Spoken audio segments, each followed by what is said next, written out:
आज जो हमारे गेस्ट है यहां पर बैक स्टेज पर, उनकी जो एनर्जी है वो नेक्स्ट लेवल है। वो इंडिया के सबसे पॉपुलर मोटिवेशनल स्पीकर्स में से एक हैं। Please give an energetic and warm welcome to the one and only Sonu Sharma.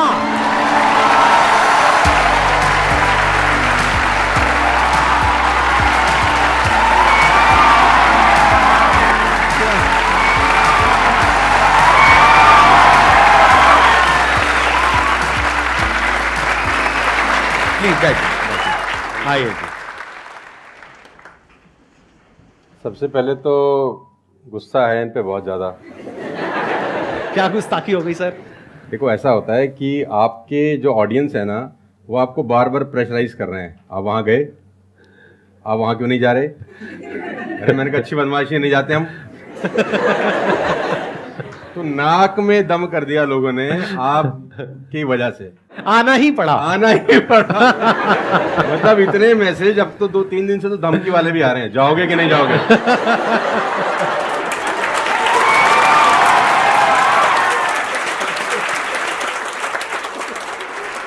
इस बहाने मिलना तो हो गया ना सर? इस बहाने मिलना हो गया। और मैं जानता हूं कि 2-2.5 महीने से हम लोग प्रोसेस में थे कि आपके से मुलाकात होगा, लेकिन अच्छा लगा बच्चों की एनर्जी देखकर और आपसे मिलकर वाकई में।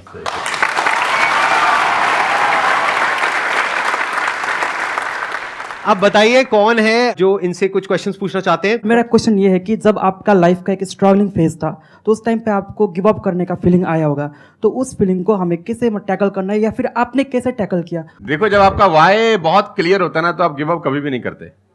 कोई भी चीज क्यों करना है, ये सबसे इंपॉर्टेंट रोल प्ले करता है। There is a book by Simon Sinek called learn your why, कि आप कोई भी काम क्यों कर रहे हैं, है ना। तो अगर आप उस किताब को पढ़ेंगे ना, तो आपको बहुत सारी चीजें सीखने को मिलेंगी। वाई बहुत इंपॉर्टेंट है। मतलब अगर आपका वाई क्लियर है ना, तो कोई भी ऑब्स्टिकल गिराने के बाद, आप गिरने के बाद, नीचे गिरने के बाद आप अपने आप उठ खड़े हो जाते हैं। तो वाई स्ट्रांग होना चाहिए, और वही लोग उठ नहीं खड़े होते हैं जिनका वाई स्ट्रांग नहीं है। मैं एग्जांपल देके समझाता हूं आपको। फॉर एन एग्जांपल, मैं आपको वुडन स्ट्रोक दूं, 2 फुट जिसका विड्थ हो और 30 फीट जिसका लेंथ हो, और आपको बोलूं मैं यहां से वहां आपको ट्रेवल करना है उसके ऊपर चल के, और मैं आपको 10,000 रुपये दूंगा, तो आप चल लेंगे बहुत आराम से? आप सवाल को ट्विस्ट करते हैं। अब उसी फट्टे को मैं 100 माले की 2 बिल्डिंग के बीच में लगा दूं, अब आप चलेंगे? लेकिन मैं अगर आपको अभी भी चलवा दूं तो आप अभी भी चलेंगे। अगर आपको पता हो कि दूसरी बिल्डिंग में आपकी बेटी है और उस बिल्डिंग में आग लग गई है, और मैं आपको 1 रुपया भी नहीं दूंगा, फिर भी आप चलेंगे? बिकॉज आपका वाई क्लियर है। जब जब आपका वाई क्लियर होता है ना, तो कोई भी ऑब्स्टिकल, कोई भी गिरावट आपको कभी रोक नहीं सकती। लेकिन जब वाई क्लियर नहीं होता, तो छोटी से छोटी ऑब्स्टिकल भी आपको वापस ले जाती है जहां से आपने जर्नी स्टार्ट किया होता है। वाई इंपॉर्टेंट है। आप सबसे मेरा एक क्वेश्चन है, आप कैसे बनना चाहते हो? जैसे एक होता है कि जरा सा भी कोई थोड़ी सी भी प्रॉब्लम आई तो रोने लग गए, परेशान हो गए। एक ऐसी पर्सनालिटी आपकी हो सकती है कि आने दो, जो आ रहा है आने दो, देख लेंगे, संभाल लेंगे। वो किसके अंदर हो सकता है? जिसने बहुत सारी छोटी छोटी प्रॉब्लम्स को फेस किया है, वही तो बोल सकता है ना आने दो। इस बात को अच्छे से समझ लो कि स्ट्रांग बनते कैसे हैं। स्ट्रांग बनते हैं प्रॉब्लम से, फेलियर से, स्ट्रगल से, सक्सेस से नहीं। सक्सेस से तो दिमाग खराब होता है हम सबका। सच बता रहा हूं आप लोगों को। अभी आप लोगों के लिए सक्सेस बहुत इंपॉर्टेंट है ना। सक्सेस से कुछ नहीं होता है। सक्सेस जब मिल जाती है, हम अपने कंफर्ट जोन में चले जाते हैं और दिमाग खराब हो जाता है, ईगो बढ़ जाती है। बट एक्चुअल में एक इंसान अंदर से जो स्ट्रांग बनता है ना, वो बनता है ठोकरे खा खा करके, प्रॉब्लम्स को फेस करके, स्ट्रगल्स को देख करके। तो आप जितना अभी इस एज में फेलियर्स को देख लोगे, फेलियर से डरोगे नहीं, उतना ही आने वाले 10 साल बाद स्ट्रांग हो जाओगे। With all the respect and regard to everybody, आप देखेंगे कि जो सड़क किनारे बहुत सारे लोग रह रहे होते हैं ना, तंबू वंबू लगा के कुछ सामान बेच रहे हैं टाइप्स, वहाँ देखना उनके बच्चों का इम्यून सिस्टम बहुत शानदार होता है। वो सर्दी में, जनवरी की सर्दी के अंदर वो नंगा ही खेल रहा होगा सर, और हमारा पैम्पर्ड बच्चा ब्लैंकेट के अंदर उसको जुकाम हो जाता है, जरा सा हवा लग जाए ठंडा। तो जो ठोकरे हैं ना, वो आपका इम्यून सिस्टम बहुत अच्छा बना देती है। सफलता, सही कह रहे हैं संदीप जी, कि दिमाग खराब करती है। तो ये जो 5-6 साल हैं, फ्रॉम 14 to 20 और 22, यहाँ तो आदमी की रगड़म पट्टी होनी चाहिए दबा के। मतलब उसके तो खून के आंसू आ जाने चाहिए कि जिंदगी में भगवान ने मुझे क्या दिया है। सही कह रहे हैं, बिल्कुल सही कह रहे हैं। बता रहा हूं अपना। जो मैच्योर लोग रहते हैं, जिनको लगता है कि यार एक कुदरत टेस्ट ले रही है यार हमारा, वो तो खुद ही बोलता है, अगर 2-4 साल कुछ ना हो ना, ऊपर देख के बोलता है कुछ कर नहीं रहे क्या। मुझसे भरोसा उठ गया है क्या? हाँ सही बात है, भेजो कुछ चैलेंज, मैं तैयार हूं कुछ बड़ा मजा करने ही नहीं के आता लिए। उसके बिना मजा ही नहीं हम आता। तो लोग वो हैं कि हम गाड़ी चलाते हैं ना, 4-5 साल स्मूथ चलने लग जाए गाड़ी रोड पे, तो हम गाड़ी रोक के खुद ही खड्डा खोदते हैं सड़क पे। साला इतनी स्मूथ क्यों चल रही है? कोई ना कोई चैलेंज चाहिए यार, मजा नहीं आ रहा यार गाड़ी चलाते हुए।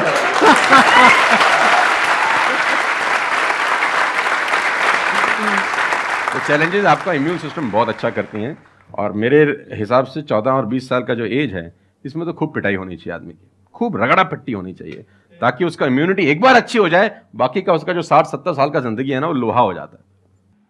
आपको खुद पे भरोसा रखना बहुत जरूरी है। दुनिया तो नहीं करेगी, ये तय है। दुनिया तो चड्डे में बम लगाएगी आपके। हाँ, तकलीफ ये नहीं है कि चड्डे में बम लगाएगी, तकलीफ ये है कि रिमोट भी अपने हाथ में रखेगी जब मन करे। हाँ, जब मन करेगी वो बस। सही दुनिया बात पे है। भरोसा नहीं करेगी, ये तय है। लेकिन अगर आपने भी भरोसा नहीं किया अपने ऊपर, तो मुझे लगता नहीं है कि वो ऊपर जाएंगे तो वो खुश होगा। वो कहेगा मैंने क्या बना के भेजा था यार, तुमने साला खुद पे ट्रस्ट नहीं किया यार। मेरा ये मानना है कि आदमी पहाड़ की चोटी से गिर जाए ना, वापस खड़ा हो जाता है। ऊंट से गिर के भी खड़ा हो सकता है, लेकिन अपनी नजर में गिर जाए ना, फिर आदमी खड़ा नहीं होता कभी।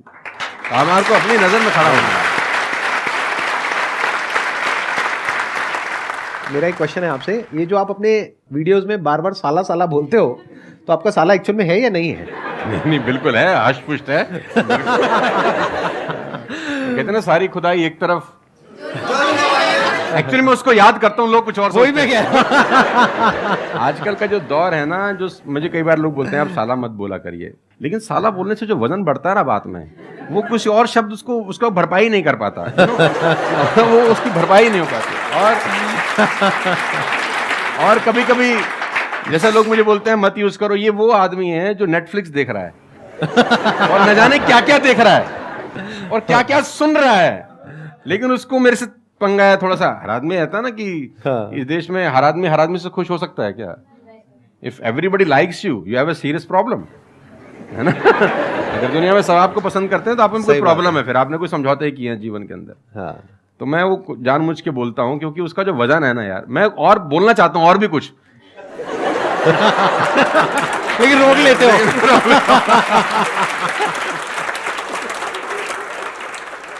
सर मैं क्वेश्चन करना चाहता हूँ कि जैसे लाइफ में सबके लिए सब कुछ क्लियर होती है, नॉलेज सबके पास है, क्लियर कट सब है सब रास्ते के लिए कि क्या करना है क्या नहीं करना। कुछ चीज़ें उनको रोकती है, पता है उसको भी वो क्या रोकती हैं क्या नहीं रोकती हैं, फिर भी वो चाह के वो बंदा आगे नहीं बढ़ पाता उन चीज़ों को लेके।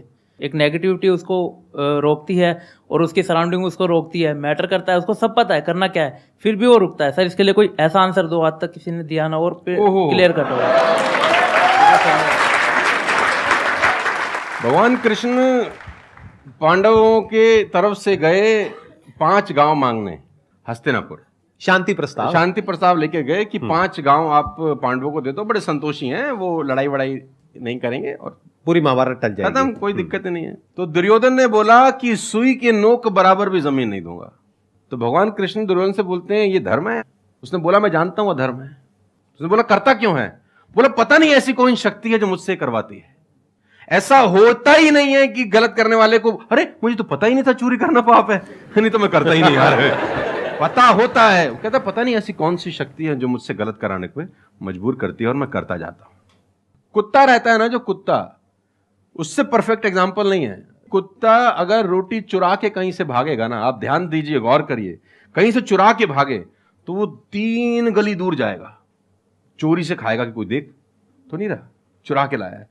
और अगर मालिक उसको अगर परोसता है, ध्यान से देखना, वो पहले पूंछ उठाएगा, 2 हाथ ऊपर के करेगा, थैंक्स बोलेगा, शुक्रिया अदा करेगा, और जहां परोसी होगी वहीं बैठ के खाएगा।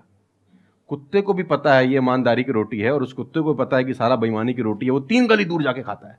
कुत्ते को भी पता होता है क्या सही है क्या गलत है, तो इंसानों को कैसे नहीं पता हो सकता? सबको पता होता है कि क्या सही होता है और क्या गलत होता है। बहुत बढ़िया। फिर भी लोग करते हैं। ऐसा हो नहीं सकता। Cigarette smoking is injurious to health, everybody knows ना। अब वो 40 साल तक साला चेन स्मोकिंग कर रहा है और उसके फेफड़े खराब हो गए, डॉक्टर ने बोला भाई तेरी वारंटी खत्म है, तू विल शील लिख ले, तू जाने की तैयारी कर ले। और ये डॉक्टर साहब को अगर इनोसेंटली बोल रहा है, डॉक्टर साहब मुझे पता होता, भगवान कसम मैं पीता ही नहीं, बोल सकता है ऐसे? नो, उसको पता था। पता होने से कुछ नहीं होता। मैं अपनी ट्रेनिंग में बोलता हूं execution is the most powerful thing. आपको सब पता है, सुबह सैर करने से सेहत अच्छी रहती है, हर किसी को पता होता है। गरीब भी कर सकता है, अमीर भी कर सकता है, चप्पल है तो भी कर सकता है, नाइकी का जूता वाला भी कर सकता है, लेकिन फिर भी नहीं करता ना। पता होने से क्या होता है? कुछ नहीं होता। Execution is important. यहां पर मैं थोड़ा सा ऐड करूंगा इनकी बात में। अब इस प्रॉब्लम को सोल्यूशन क्या है? जैसे फॉर एग्जांपल, एक बार आपको सिगरेट की लत लग गई, तब अगर आप एक क्वेश्चन पूछोगे तो आपके लिए सिगरेट को छोड़ना, अगर मानो आपको 10 साल हो गए सिगरेट पीते हुए, अब एकदम से सिगरेट को छोड़ना बहुत ही मुश्किल है। मैं बोलता हूं आसान है, लेकिन इतना आसान नहीं है, क्योंकि बायोलॉजिकली आपकी जो ब्रेन है वो मांगेगी उस चीज को। अब सिर्फ साइकोलॉजिकली आप क्रेव नहीं कर रहे सिगरेट के लिए, बायोलॉजिकली भी वो क्रेविंग उठेगी अंदर से। जैसे भूख लगती है, प्यास लगती है, वैसे ही निकोटिन मांगेगी आपकी जो ब्रेन है। तो इसका सोल्यूशन क्या है? जब भी कोई गलत काम करने की शुरुआत कर रहे हो, आपको पता है कि वो सही है गलत है, तभी आपने क्वेश्चन पूछा, आपको पता है कि मैं यहां पर गड़बड़ कर रहा हूं। अब वो गड़बड़ क्या हो सकती है? टाइम खराब कर रहा हूं। एक बार आदत पड़ गई टाइम खराब करने की, उसके बाद बहुत मुश्किल हो जाएगा उसको छोड़ना। बहुत बढ़िया। लेकिन अगर शुरुआत हो रही है टाइम खराब करने वहीं की, रोक लिया, वहीं रोक लिया, पहली सिगरेट पे आप रुक गए, तो बच जाओगे। मैं आपको संदीप जी को ऐड करता हूं। ये बिल्कुल फैंटास्टिक बात बोली इन्होंने, बहुत जबरदस्त बात बोली। एक गुरु और एक चेला कहीं से ट्रेवल कर रहे थे, राइट? कोई जंगल टाइप जगह थी, तो गुरु ने बोला इसको उखाड़ दो। क्या उखाड़ दो? वो छोटा सा पौधा सा लगा था, इतना सा उंगली जितना बाहर आया था। तो बच्चे ने बोला कौन सी बात है, खट से उखाड़ दिया। हाँ। थोड़ा सा और आगे गए तो 2-2.5 फुट का एक छोटा सा पेड़ था। गुरु ने बोला इसको उखाड़ दे। उसने थोड़ा सा जोर लगाया, वो भी उखाड़ दिया। फिर 4-5 फुट लंबा पेड़ था। गुरु ने बोला अब इसको उखाड़ दे। थोड़ी सी उसको मेहनत लगी, लेकिन उसने फाइनली इसको भी रिमूव कर दिया। अब एक बरगद का पेड़ था करीब 20 फीट ऊंचा। गुरु ने बोला अब इसको उखाड़। बोला महाराज कैसी बातें करते हुए, कैसे उखड़ेगा? बोला यही सिखाना चाह रहा था कि एक बार जड़ें गहरी हो जाए ना तो उसको उखाड़ना बहुत मुश्किल होता है।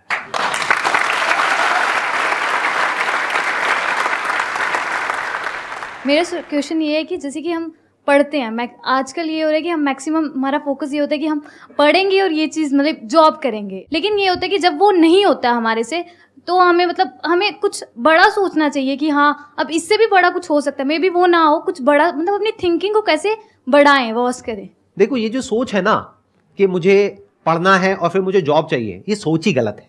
अगर आप मुझसे पूछोगे तो मेरे स्टैंड पॉइंट से सोच पता है क्या होनी चाहिए? इतना तगड़ा इंस्ट्रूमेंट हमको मिला हुआ है, ये जो ह्यूमन बॉडी है, इसको एक इंस्ट्रूमेंट की तरह देखो। कितना कमाल का इंस्ट्रूमेंट है, क्या ब्रेन है हमारे पास में, क्या थिंकिंग पावर है, क्या एबिलिटीज है। इसको हम यूज कर रहे हैं किस लिए? सर्वाइव होने के लिए। सर्वाइव तो जानवर भी कर जाते हैं, उसमें क्या बड़ी बात है? तो नॉलेज को यूज करो, यानी एजुकेशन को यूज करो कुछ क्रिएट करने के लिए। माइंडसेट को चेंज करो। अभी क्या एज है? 20 साल, 22 साल। अभी सोचो कि मैं अपनी पूरी लाइफ को क्रिएट करने वाली हूं। 20 साल, 30 साल, 40 साल, 50 साल, अभी पूरी लाइफ पड़ी है। उसको कैसे क्रिएट करना चाहते हो आप? कैसी लाइफ चाहते हो आप? उसको क्रिएट करो और उस नॉलेज को, उस एजुकेशन को यूज करो उसको क्रिएट करने के लिए। अगर एजुकेशन सिस्टम से वो नॉलेज नहीं मिल रही है तो बाहर से ले लो। इंफॉर्मेशन एज बोलते हैं इसको। इंटरनेट पे भरी पड़ी है नॉलेज, नॉलेज की कहां कमी है? और अपने दिमाग को खोलो। सिर्फ ये लाइफ नहीं है कि मैंने यहां से पढ़ाई करी, उसके बाद में मुझे जॉब लग गई तो मैं सक्सेस हूं, जॉब नहीं लगी तो मैं फेलियर हूं। अरे नहीं, वो समय गया। आज अनलिमिटेड ऑप्शंस है। फिर भी अगर हम ऐसी बात करते हैं तो इसका मतलब क्या है कि अभी हमारा दिमाग खुला नहीं है, दिमाग बंद है। बोलते हैं ना, mind is like a parachute, it can't work unless it's open. तो दिमाग को खोलो, देखो दुनिया में क्या क्या हो रहा है। Job is not the only way to make money. There are lot of ways to make money. You must have that capability to create something of value for the society, for the world. अगर आप ऐसा कुछ कर सकते हो तो दुनिया तैयार है आपको पैसा देने के लिए। आप इसको ऐसे देखो, मैं आपसे एक क्वेश्चन पूछता हूं। आपकी लाइफ में मानो कोई बहुत बड़ी प्रॉब्लम है और वो किसी पर्टिकुलर प्रोडक्ट से या सर्विस से सॉल्व हो जाती है, आप पैसे दोगे या नहीं दोगे? देंगे। दोगे ना? तो और लोग भी तो आपको देंगे। इसी को तो बिजनेस बोलते हैं।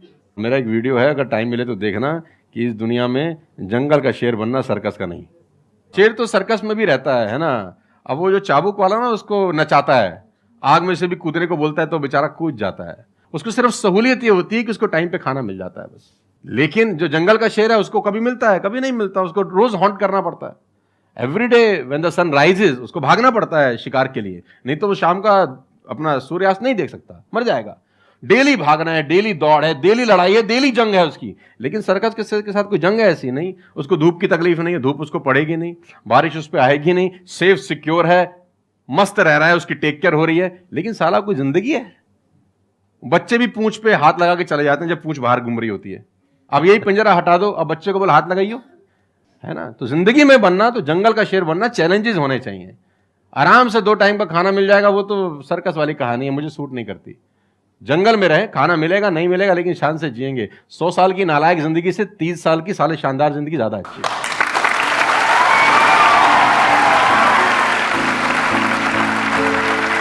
Thank you so much, thank you.